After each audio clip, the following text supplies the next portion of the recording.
ये विद्वेश्वर संहिता है।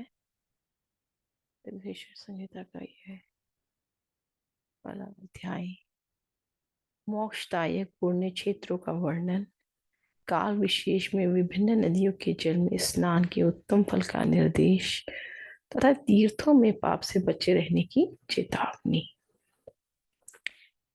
तो सूजी बोले, विद्वान एवं बुद्धिमान महर्षियों, मोक्षदायक शिव क्षेत्रों का वर्णन सुनो। तत्पश्चात मैं लोक रक्षा के लिए शिव संबंधी आगमों का वर्णन करूंगा। पर्वत वन और काननों सहित इस पृथ्वी का विस्तार 50 करोड़ योजन है। भगवान शिव जी की आज्ञा से पृथ्वी संपूर्ण जगत को धारण करके स्थित है। भगवान शिव ने भूतल पर विभिन्न स्थानों में वहां वहां के निवासियों को कृपा पूर्वक मोक्ष देने के लिए शिव क्षेत्र का निर्माण किया है। कुछ क्षेत्र ऐसे हैं जिन्हें देवताओं तथा ऋषियों ने अपना वास स्थान बनाकर अनुग्रहित किया है, इसलिए इनमें तीर्थत्व प्रकट हो गया है। तथा अन्य बहुत क्षेत्र ऐसे हैं जो लोगों की रक्षा के लिए स्वयं प्रादुर्भूत हुए हैं। तीर्थ और क्षेत्र में जाने पर मनुष्य को सदा स्नान, दान और जप आदि करना चाहिए, अन्यथा वह रोग, दरिद्रता तथा मूकता आदि दोषों का भागी होता है। जब मनुष्य इस भारतवर्ष के भीतर मृत्यु को प्राप्त होता है, वह अपने पुण्य के फल से ब्रह्मलोक में वास करके पुण्य क्षय के पश्चात पुनः मनुष्य योनियों में ही जन्म लेता है। पापी मनुष्य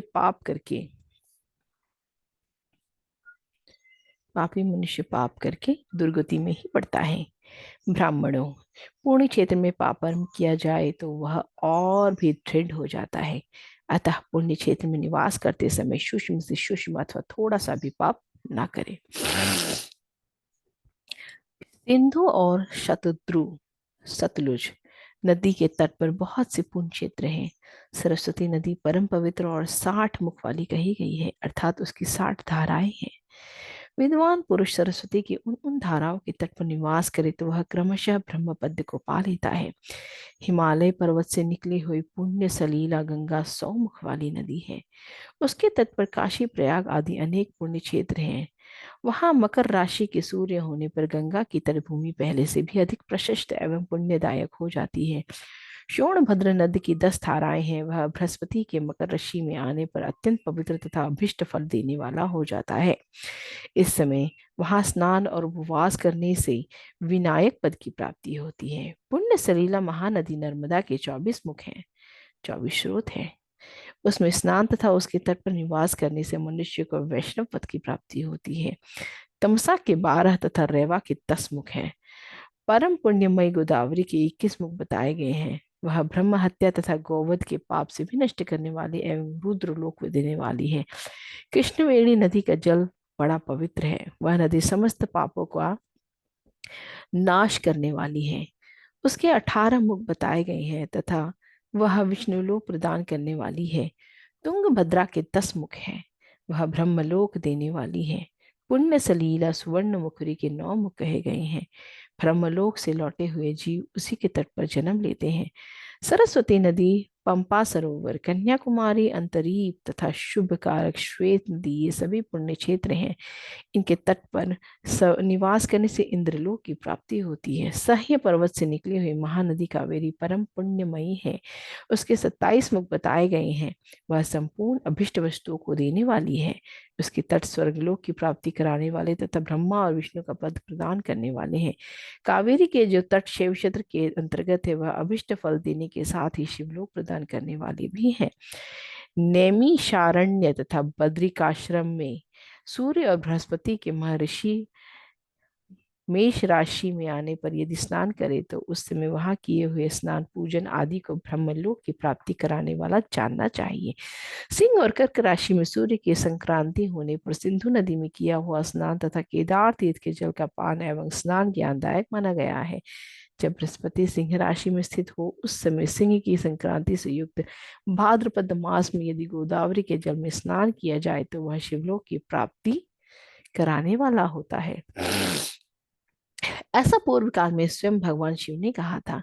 जब सूर्य और बृहस्पति कन्या राशि में स्थित हो, तब यमुना और शोणभद्र में स्नान करे। वह स्नान धर्मराज तथा गणेश जी के रूप में महान भोग प्रदान करने वाला होता है। यह महर्षियों की मान्यता है। जब सूर्य और बृहस्पति तुला राशि में स्थित हो, उस समय कावेरी नदी में स्नान करे। वह स्नान भगवान विष्णु के वचन की महिमा से संपूर्ण अभीष्ट वस्तुओं को देने वाला माना गया है। जब सूर्य और बृहस्पति वृश्चिक राशि पर आ जाए, तब मार्गशीर्ष अगहन के महीने में नर्मदा में स्नान करने से श्री विष्णु लोक की प्राप्ति हो सकती है। सूर्य और बृहस्पति के धन राशि में स्थित होने पर सुवर्ण मुखरी नदी में किया हुआ स्नान शिवलोक प्रदान कराने वाला होता है, जैसा कि ब्रह्मा जी का वचन है। जब सूर्य और बृहस्पति मकर राशि में स्थित हो, उस समय माघ मास में गंगा जी के जल में स्नान करना चाहिए। ब्रह्मा जी कथन है कि वह स्नान शिवलोक की प्राप्ति कराने वाला होता है। शिवलोक के पश्चात ब्रह्मा और विष्णु के स्थान में मुक्त सुख भोगने पर अंत में मनुष्य को ज्ञान की प्राप्ति हो जाती है।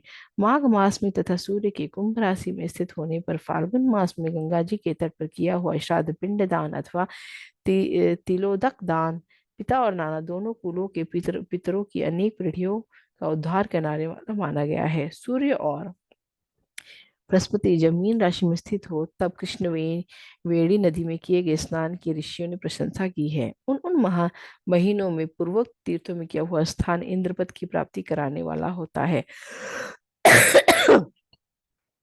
विद्वान पुरुष गंगा अथवा कावेरी नदी का आश्रय लेकर तीर्थवास करे। ऐसा करने से तीर्थ तत्काल किए हुए पाप का निश्चय ही नाश हो जाता है। रुद्र लोक प्रदान करने वाले बहुत से क्षेत्र है। ताम्रपर्णी और वेगवती, ये दोनों नदियां ब्रह्मलोक की प्राप्ति रूप फल देने वाली है। इन दोनों के तटों पर इतना ही स्वर्गदायक क्षेत्र है। इन दोनों के मध्य में बहुत से पुण्यपद प्रद क्षेत्र है, जहाँ वहां निवास करने वाला विद्वान पुरुष वैसे फल का भागी होता है। सदाचार, उत्तम वृत्ति तथा सद्भावना के साथ मन में दया भाव रखते हुए विद्वान पुरुष को तीर्थ में निवास करना चाहिए, अन्यथा उसका फल नहीं मिलता। पुण्य क्षेत्र में किया हुआ थोड़ा सा पुण्य भी अनेक प्रकार से वृद्धि को प्राप्त होता है, तथा वहां किया हुआ छोटा सा पाप भी महान हो जाता है।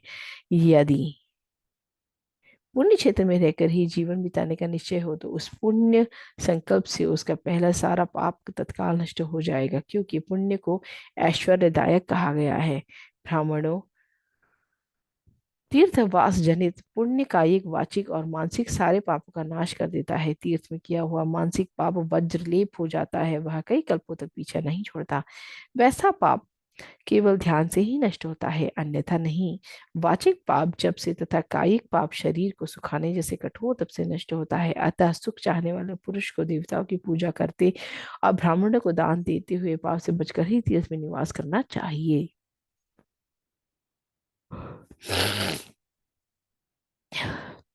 सदाचार, शौचाचार, स्नान, भस्म धारण, संध्या वंदन, प्रणव जप, गायत्री जप, दान, न्यायतः धनोपार्जन तथा अग्निहोत्र आदि की विधि एवं महिमा का वर्णन।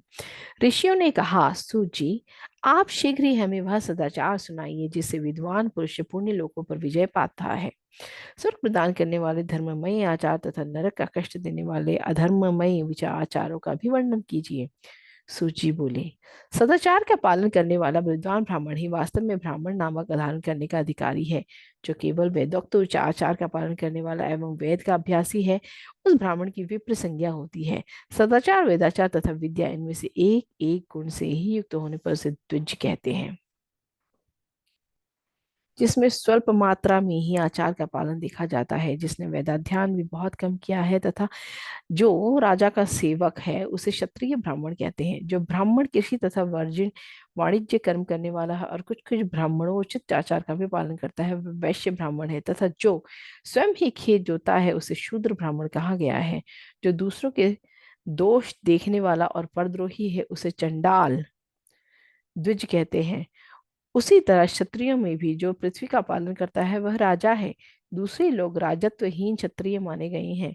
वैश्य भी जो धान्य आदि वस्तुओं का क्रय विक्रय करता है, वह वैश्य कहलाता है।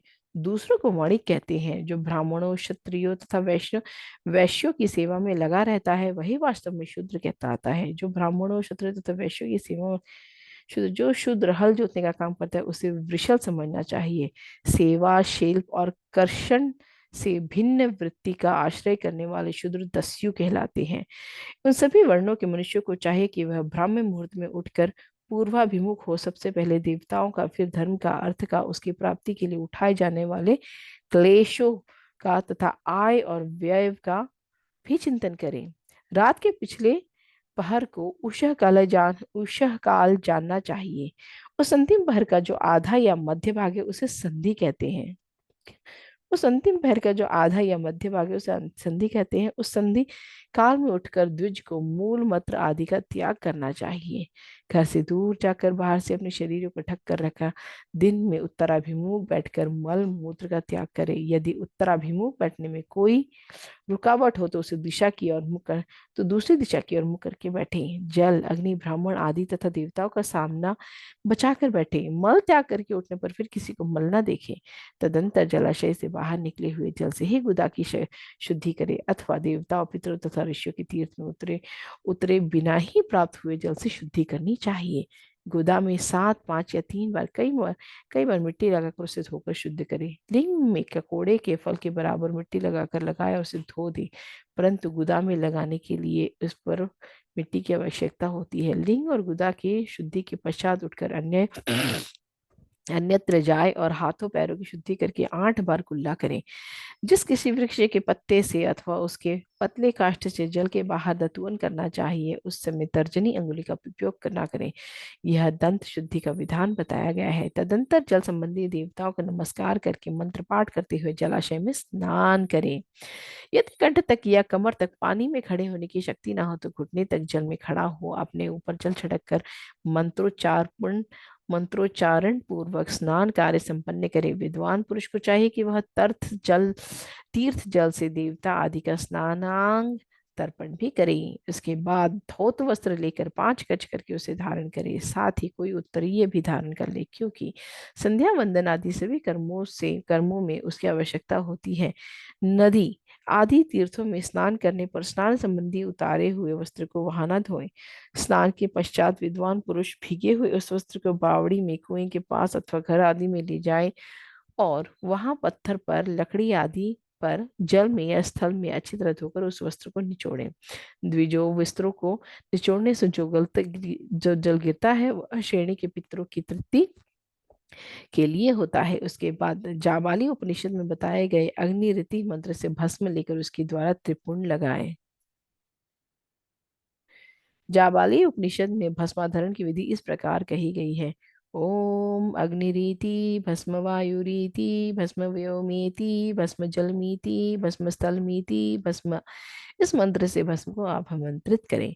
मानस्तु केतनये मान आयुषी मानो गोषु मानो अश्वेषु ऋषि मानो वीरान रुद्रभामिनो वधिर हा विष्मन्तः सदमत्वा हवामहे। इस मंत्र से उठाकर जल से मले तत्पश्चात त्रयायुषं जमदग्ने कश्यपस्य त्रयायुषम यददेवेषु त्रयायुषं तन्नो अस्तु त्रयायुषम इत्यादि मंत्र से मस्तक, ललाट, वक्षस्थल और कंधों पर त्रिपुंड करें। त्रयायुषं जमदग्ने कश्यपस्य त्रयायुषं यद्देवेषु त्रयायुषं तन्नो अस्तु त्रयायुषं तथा त्र्यंबक यजामहे सुगंधिं पुष्टिं वर्धनम् उर्वारुकमिव बंधनान् मृत्योर्मुक्ष्यमामृतात् कहे। इस विधि का पालन ना किया जाए इस विधि का पालन ना किया जाए उसके पूर्व ही यदि जल में भस्म गिर जाए तो गिराने वाला नरक में जाता है। आपोहिष्ठा इत्यादि मंत्र से पाप शांति के लिए सिर पर जल छिड़के तथा यश यशयाय इस मंत्र को पढ़कर पैर पर जल छिड़के। इस संधि प्रोक्षण कहते हैं। आपोहिष्ठांग इत्यादि मंत्रों 3 ऋचाएं हैं और प्रत्येक ऋचा में गायत्री छंद के 3 3 चरण हैं। इनमें से प्रथम ऋचा के 3 चरणों का पाठ करते हुए क्रमशः पैर, मस्तक और हृदय में जल छिड़के। दूसरी ऋचा के तीनों कर चरणों को पढ़कर क्रमशः मस्तक, हृदय और परम में जल छिड़के तथा तीसरी ऋचा के 3 चरणों का पाठ करते हुए क्रमशः हृदय, पैर और मस्तक का जल से प्रोक्षण करें। इसे विद्वान पुरुष मंत्र स्नान मानते हैं। किसी अपवित्र वस्तु से किंचित स्पर्श हो जाने पर अपना अपना स्वास्थ्य ठीक न होने पर, राजा और राष्ट्र भर भाई उपस्थित होने पर तथा यात्रा काल में जल की उपलब्धि न होने की विवशता आ जाने पर मंत्र स्नान करना चाहिए। प्रातः काल सूर्यश्च मां मन्युश्च इत्यादि सूर्यानुवका नुवाक से तथा सायंकाल अग्निशच मां मन्युशच इत्यादि अग्नि संबंधी अनुवाक से जल का आचमन करके पुनः जल से अपने अंगों का पोषण करें। मध्याह्न काल में भी आप पुनंतु इस मंत्र से आचमन करके पूर्ववत प्रोक्षण या मार्जन करना चाहिए। प्रातः काल की संध्योपसना में गायत्री मंत्र का जप करके तीनों बार ऊपर की ओर सूर्यदेव का अर्घ्य देना चाहिए। ब्राह्मणों मध्याह्न काल में गायत्री मंत्र के उच्चारण पूर्वक सूर्य को ही अर्घ्य देना चाहिए। फिर सायंकाल आने पर पश्चिम की ओर मुख करके बैठ जाए और पृथ्वी पर ही सूर्य के लिए अर्घ्य दें, ऊपर की ओर नहीं। प्रातः काल और मध्याह्न काल के समय अंजलि में अर्घ्य जल लेकर अंगुलियों की ओर से सूर्य देव के लिए अर्घ्य दें। फिर अंगुलियों के छिद्र से ढलते हुए सूर्य को देखें तथा उनके लिए स्वतः प्रदक्षिणा करके शुद्ध आचमन करें। सायंकाल में सूर्यास्त में 2 घड़ी पहले की हुई संध्या निष्फल होती है, क्योंकि वह सायं संध्या का समय नहीं है। ठीक समय पर संध्या करनी चाहिए, उसे शास्त्र की आज्ञा है। यदि संध्या पुसना किए बिना दिन बीत जाए तो प्रत्येक समय के लिए क्रमशः प्रायश्चित कर देना चाहिए। यदि एक दिन बीते तो प्रत्येक बीते हुए संध्या काल के लिए नित्य नियम के अतिरिक्त 100 गायत्री मंत्र का अधिक जाप करें। यदि नित्य कर्म के लुप्त हुए 10 दिन से अधिक बीत जाए तो उसके प्रायश्चित रूप में 1 लाख गायत्री मंत्र का रूप करना चाहिए, जप करना चाहिए। यदि 1 मास तक नित्य कर्म छूट जाए तो पुनः अपना उपनयन संस्कार कराएं। अर्ध सिद्धि के लिए ईश, गौरी, कार्तिकेय, विष्णु, ब्रह्मा, चंद्रमा और यम का तथा ऐसे ही अन्य देवता को भी शुद्ध जल से तर्पण करें। फिर तर्पण कर्म को ब्रह्मार्पण करके शुद्ध आचमन करें। तीर्थ के दक्षिण प्रशस्त मठ में मंत्रालय में, देवालय में, घर में अथवा अन्य किसी नियत स्थान में बैठकर एक स्थान में आसन पर स्थिरता पूर्वक बैठकर विद्वान पुरुष एवं बुद्धि को स्थिर करे और संपूर्ण देवता को नमस्कार करके पहले प्रणव का जप करने के पश्चात गायत्री मंत्र की आवृत्ति करें। प्रणव के अ, उ और म इन तीनों अक्षरों के जीव और ब्रह्म की एकता का प्रतिपादन होता है। इस बात को जानकर प्रणव का जप करना चाहिए। जप काल में यह भवन करनी चाहिए कि हम 3 लोकों की सृष्टि करने वाला ब्रह्मा, पालन करने वाला विष्णु तथा संहार करने वाले रुद्र की जो स्वयं प्रकाश चिन्मय है उपासना करते हैं, वह ब्रह्म स्वरूप ओंकार हमारी कर्मेंद्रियों और ज्ञानेंद्रियों की वृत्तियों को, मन की वृत्तियों तथा बुद्धि वृत्तियों को सदा भोग और मोक्ष प्रदान करने वाले धर्म एवं ज्ञान की ओर प्रेरित करें। प्रणव के इस अर्थ का बुद्धि के द्वारा चिंतन करता हुआ जो इसका जप करता है वह निश्चय ही ब्रह्म को प्राप्त कर लेता है, अथवा अर्थानुसंधान बिना भी प्रणव का नित्य जाप कर लेना चाहिए। इससे ब्राह्मण तत्व की पूर्ति होती है। ब्राह्मण तत्व की पूर्ति के लिए श्रेष्ठ ब्राह्मण को प्रतिदिन प्रातः काल में सहस्त्र गायत्री मंत्र का जप करना चाहिए। मध्याह्न काल में 100 बार और सायंकाल में 28 बार जप की विधि है। अन्य वर्ण के लोगों को अर्थात क्षत्रिय और वैश्यों को तीनों संध्याओं के समय यथासाध्य गायत्री जप करना चाहिए। शरीर के भीतर मूलाधार, स्वाधिष्ठान, मणिपुर, अनाहत, आज्ञा और सहस्रार ये 6 चक्र हैं। इनमें मूलाधार से लेकर सहस्त्रार तक 6 स्थानों में क्रमशः विद्वेश्वर, ब्रह्मा, विष्णु, ईश, जीवात्मा और परमेश्वर स्थित है। इन सब में ब्रह्म बुद्धि करके उनकी इनकी एकता का निश्चय करे और वह ब्रह्म मैं हूँ ऐसी भावना पूर्वक प्रत्येक श्वास के साथ सोहं का जप करे। शरीर के भीतर मूलाधार, स्वाधिष्ठान, मणिपुर, अनाहत, आज्ञा और सहस्त्रार ये 6 चक्र हैं। इनमें मूलाधार से लेकर सहस्त्रार तक 6 स्थान में क्रमशः विद्वेश्वर, ब्रह्मा, विष्णु, ईश, जीवात्मा और परमेश्वर स्थित है। इन सब में ब्रह्म बुद्धि करके इनकी एकता का निश्चय करे और वह ब्रह्म मैं हूँ भावना पूर्वक प्रत्येक श्वास के साथ सोहंग का जप करें। इन्हें विद्वेषण आदि की ब्रह्मरंध्र आदि तथा इस शरीर से बाहर भी भावना करें। प्रकृति के विकार भूत महत्तत्व से लेकर पंचभूत पर्यंत तत्वों से बना हुआ जो शरीर है, ऐसे सहस्रों शरीरों का एक एक अजपा गायत्री के जप से एक एक के क्रम से अतिक्रमण करके जीव को धीरे धीरे परमात्मा से संयुक्त करे। यह जप का तत्व बताया गया है। 100 अथवा 28 मंत्रों के जप से उतने ही शरीर का अतिक्रमण होता है।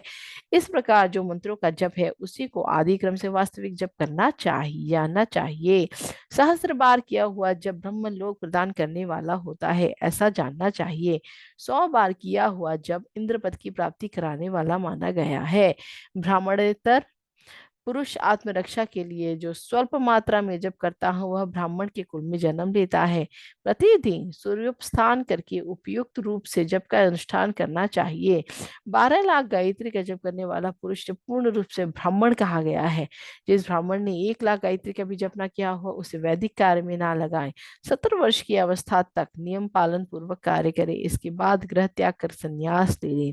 परिव्राजक या सन्यासी पुरुष नित्य काल 12,000 प्रणव का जप करे। यदि एक दिन इस नियम का उल्लंघन हो जाए तो दूसरे दिन उसके बदले में उतना मंत्र और अधिक जपना चाहिए और सदा इस प्रकार जप को चलाने का प्रयत्न करते रहना चाहिए। यदि क्रमशः 1 मास आदि का उल्लंघन हो गया और 1.5 लाख जप करके उसका प्रायश्चित करना चाहिए, उससे अधिक समय तक नियम का उल्लंघन हो जाए तो पुनः नए सिरे से गुरु से नियम ग्रहण करें।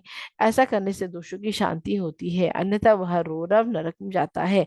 जो सकाम भावना से युक्त गृहस्थ ब्राह्मण है उसी को धर्म तथा अर्थ के लिए यत्न करना चाहिए। मुमुक्षु ब्राह्मण को जो सदा ज्ञान का ही अभ्यास करना चाहिए। धर्म से अर्थ की प्राप्ति होती है, अर्थ से भोग सुलभ होता है, फिर इस भोग से वैराग्य की संभावना होती है। धर्म पूर्वक उपार्जित धन से जो भोग होता है उसमें से एक दिन अवश्य का उदय होता है। धर्म के विपरीत अधर्म अधर्म से उपार्जित हुए धन के द्वारा जो भोग प्राप्त होता है उससे भोगों के प्रति आसक्ति उत्पन्न होती है। मनुष्य धर्म से धन पाता है मनुष्य धर्म से धन पाता है, तपस्या से उसे दिव्य रूप की प्राप्ति होती है। कामनाओं का त्याग करने वाला पुरुष के अंतःकरण की शुद्धि होती है, उस शुद्धि से ज्ञान का उदय होता है, इसमें संशय नहीं। सत्य युग आदि में आपको ही प्रशस्त कहा गया है, किंतु कलयुग में द्रव्य साध्य धर्म दान अच्छा माना गया है। सत्य युग में ध्यान से, त्रेता में तपस्या से और द्वापर में यज्ञ करने से ज्ञान की सिद्धि होती है, परंतु कलयुग में प्रतिमा भग, भगवत विग्रह की पूजा से ज्ञान लाभ होता है। अधर्म हिंसा रूप है और धर्म सुख रूप है। अधर्म से मनुष्य दुख पाता है और धर्म से वह सुख एवं अभ्युदय का भागी होता है। दुराचार से दुख प्राप्त होता है और सदाचार से सुख। अतः भोग और मोक्ष की सिद्धि के लिए धर्म का उपार्जन करना चाहिए। जिसके घर घर में कम से कम 4 मनुष्य हैं, ऐसे कुटुंबी ब्राह्मण को जो 100 वर्ष के लिए जीवन निर्वाह की सामग्री देता है, उसके लिए वह दान ब्रह्मलोक की प्राप्ति कराने वाला होता है। वह 1 सहस्त्र चंद्रायन व्रत का अनुष्ठान ब्रह्मलोक द्वारा दायक माना गया है। जो क्षत्रिय 1 सहस्त्र कुटुंब को जीविका और आवास देता है, उसका वह कर्म इंद्रलोक की प्राप्ति कराने वाला होता है। 10,000 कुटुंबों को दिया हुआ आश्रय दान ब्रह्मलोक प्रदान करता है। दाता पुरुष जिस देवता को देखकर दान करता है, अर्थात वह दान के द्वारा जिस देवता को प्रसन्न करना चाहता है, उसी के लोक उसे प्राप्त होता है। यह बात वेत्ता पुरुष अच्छी तरह जानते हैं। धनहीन पुरुष सदा तपस्या का उपार्जन करे, क्योंकि तपस्या और तीर्थ सेवन से अक्षय सुख पाकर मनुष्य उसका उपभोग करता है। अब मैं न्यायतः धन के उपार्जन की विधि बता रहा हूँ। ब्राह्मण को चाहिए कि वह सदा सावधान रहकर विशुद्ध पतिग्रह दान ग्रहण करे तथा याजन यज्ञ कराने आदि से धन का अर्जन करे। वह इसके लिए कहीं दीनता ना दिखाए और ना अत्यंत क्लेशदायक कर्म ही करे।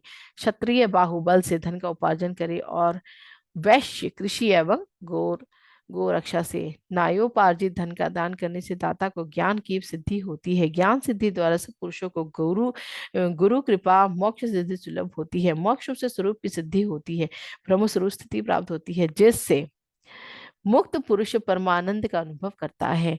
गृहस्थ पुरुष को चाहिए कि वह धन धान्य आदि सब वस्तुओं का दान करे। वह तृषा निवृत्ति के लिए जल तथा शुद्धा रूपी रोग की शांति के लिए सदा अन्न का दान करे। खेत धान्य कच्चा अन्न तथा भक्ष्य भोज्य लेह और चौष्य, ये चार प्रकार के सिद्ध अन्न दान करने चाहिए। जिसके अन्न को खाकर मनुष्य जब तक कथा श्रवण आदि सधर्म का पालन करता है, उतने समय तक उसके किए हुए पुण्य फल का आधा भाग दाता को मिल जाता है, इसमें संशय नहीं है। दान लेने वाला पुरुष दान में प्राप्त हुई वस्तु का दान तथा तपस्या करके अपने प्रतिग्रह जनित पाप की शुद्धि कर ले, अन्यथा ऐसे रोरव नरक में गिरना पड़ता है। अपने धन के तीन भाग करें, एक भाग धर्म के लिए, दूसरा भाग वृद्धि के लिए, तीसरा भाग अपने उपभोग के लिए। नित्य नैमित्तिक और काम्य, ये तीनों प्रकार के कर्म धर्मार्थ रखे हुए धन से करे। साधक को चाहे कि वह वृद्धि के लिए रखे हुए धन से ऐसा व्यापार करे जिससे उस धन की वृद्धि हो, तथा उपभोग के लिए रशिद धन से हितकारक परिमत एवं पवित्र भोग भोगे। खेती से पैदा हुए धन का जो 10वां अंश प्रदान है कर दे, इससे पाप की शुद्धि होती है। शेष धन से धर्म वृद्धि एवं उपभोग करे, अन्यथा वह रौरव नरक में पड़ता है, अथवा उसकी बुद्धि पाप पूर्ण हो जाती है, या खेती ही चौपट हो जाती है। वृद्धि के लिए किए गए व्यापार में प्राप्त हुआ धन का छठा भाग दान कर देने योग्य है। बुद्धिमान पुरुष एवं अवश्य उसका दान कर दे। विद्वान को चाहे कि वह अपने दूसरों के दोषों का बखान ना करे, ब्राह्मणों दोष वश दूसरों के सुने देखे हुए छिद्र को भी प्रकट ना करें। विद्वान पुरुष ऐसी बात ना करें कहें जो समस्त प्राणियों के हृदय में रोष पैदा करने वाली हो। ऐश्वर्य की सिद्धि के लिए दोनों संध्याओं के समय अग्निहोत्र कर्म अवश्य करें। जो दोनों समय अग्निहोत्र करने में असमर्थ हो, वह एक ही समय सूर्य और अग्नि को विधि पूर्वक दिए हुए आहुति से संतुष्ट करे। चावल धान्य घी फल कंद तथा हविष्य अनेक इनके द्वारा विधि पूर्वक स्थाली पाक बनाए तथा यथोचित रीति से सूर्य और अग्नि को अर्पित करें। यदि हविष्य का अभाव हो तो प्रधान हो मात्र करे। सदा सुरक्षित रहने वाली अग्नि को विद्वान पुरुष अजस्त्र की संज्ञा देते हैं, अथवा संध्या काल में जब मात्र या सूर्य की वंदना मात्र कर ले। आत्मज्ञान की इच्छा वाले तथा धनार्थी पुरुषों को भी इस प्रकार विधिवत उपासना करनी चाहिए। जो सदा ब्रह्म यज्ञ में तत्पर होते हैं, देवताओं की पूजा में लगे रहते हैं, नित्य अग्नि पूजा एवं गुरु पूजा में अनुरुक्त होते हैं, तथा ब्राह्मणों को तृप्त किया करते, वैसा लोग स्वर्ग लोक के भागी होते हैं। हर हर महादेव, हर हर महादेव, हर हर महादेव, हर हर महादेव।